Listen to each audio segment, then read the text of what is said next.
I always do my best to avoid making videos about drama incidents in the hunting world, but my email has been just blasted all month by viewers wanting my personal opinion on the whole Aram von Benedikt stolen deer incident that happened in Utah recently.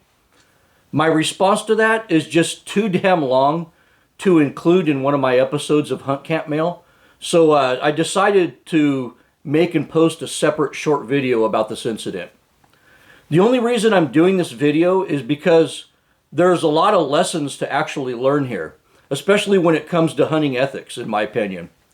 I'm sure everyone is doing some sort of commentary on this incident, and they'll probably cautiously kind of tiptoe around the issue, but as my viewers know, I won't do that.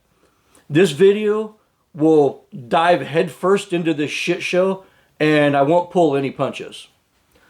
I'm not going to give you a rundown of everything that happened during this incident, and I just don't have the time or energy to do that. And you should already possess the basic understanding of how to use Google and search for it yourself. I mean, trust me, every internet hunting forum and hunting group right now and in all over social media is talking about this incident.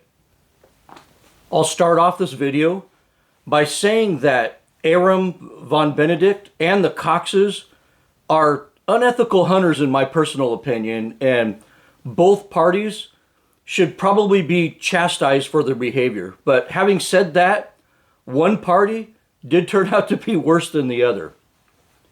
Rachel Cox was the first one to post her story of this account, and some of the things in her account, honestly, didn't make any sense to me.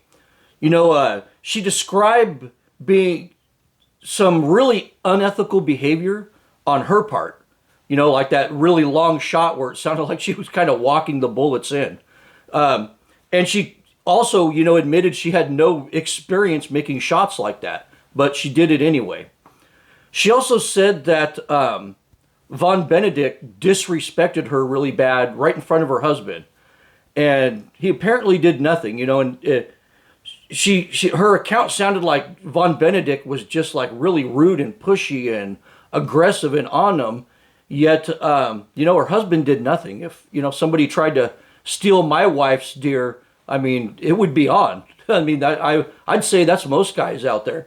And, then after this horrifying experience with a supposed bully trying to steal her deer, she takes a picture with the deer and she's smiling ear to ear and looks as happy as could be. And at that point, I kind of questioned her credibility and was willing to give von Benedikt the benefit of the doubt in this story. But that should have been the end of it, right? But it wasn't. I deal with litigation in my business all the time, and I dealt with it for many years before I ran my own business in a professional capacity. And one thing I could tell you is that lawyers are constantly pulling their hair out because their clients won't shut the fuck up. Unless you're an expert at navigating your way through situations verbally, it's always best to just shut the fuck up. But von Benedikt didn't do that. He posted his own reply, which was just a shit show of admissions to unethical and inconsiderate behavior on his part. He could have just shut up and let the whole situation fade away. Initially, I think a lot of people felt like I did, where they were kind of being objective about it, especially considering von Benedikt's past and status in the hunting community. But he could have just shut up, but his type just never does. They take a bad situation and tend to make it worse by overestimating their own intellect and running their mouth. And that's when the shitstorm started and the tide turned in Cox's favor. And this right here is from von Benedikt's written account of what happened. He wrote, "I should have taken the time to range him, but I didn't. My shot went low due to the additional distance and struck him in the right front leg. The impact was obvious, and as he ran now, his leg was not working. I was frustrated by making a bad hit. The range was 730 yards. So von Benedikt took a 730-yard shot on a deer without properly ranging it, and he ended up blowing up its leg. And, this guy claims to be like a professional long-range hunter. Then von Benedikt stated, they asked if the buck was wearing a collar, and my son and I both answered that we had not seen a collar. So von Benedikt said that he saw no collar on a deer.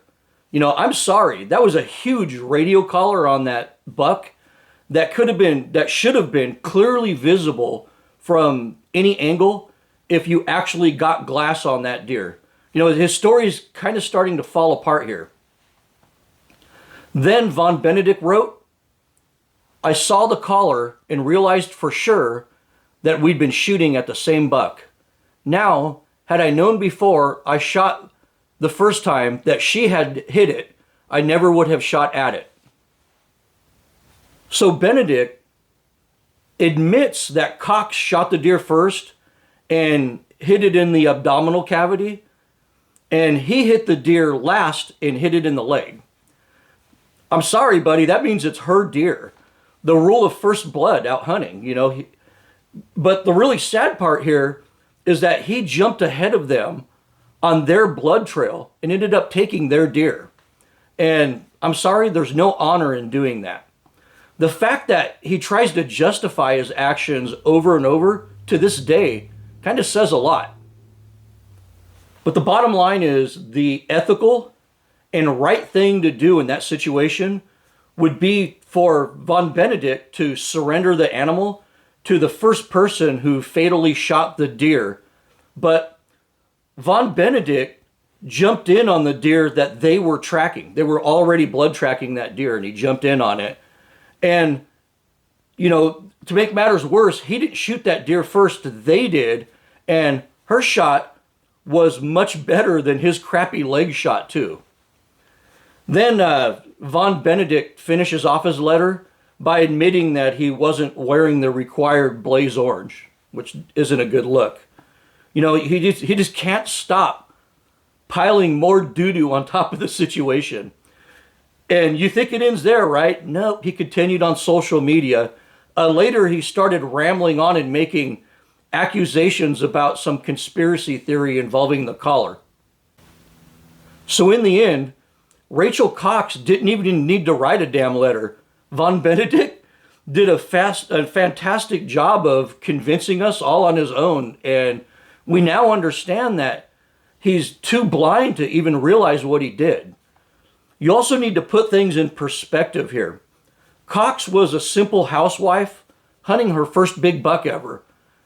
Aram von Benedikt is a hunting influencer, author, and writer for publications like Outdoor Life, usually on topics of long-range hunting, ethics, and survival. Ron Spomer likes to have him on his show, and the whole family is really well known in the hunting industry. And no matter how he tries to justify his actions, with von Benedikt's background, he really should have yielded to a lady on her first buck hunt like any veteran hunter would have done in that situation, including myself. Rather than take her deer so you can pose with it for your next magazine article. He pretty much lost his job and his credibility over this incident. He took unethical shots at extreme distances. And then, the guy writes articles like this.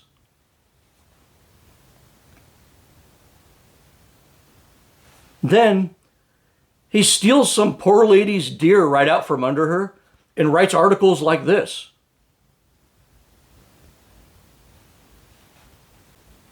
In the end, the main lesson here isn't to keep your mouth shut. It isn't about trusting hunting authors or how to handle a wounded deer at all. It's about how bad our hunting culture has become, that people are taking such unethical shots on animals and thinking nothing of it. The Coxes and Von Benedikt are both trashy hunters for taking those shots, in my opinion. You know, that deer deserved better than either of them. But at least the memes coming out are epic.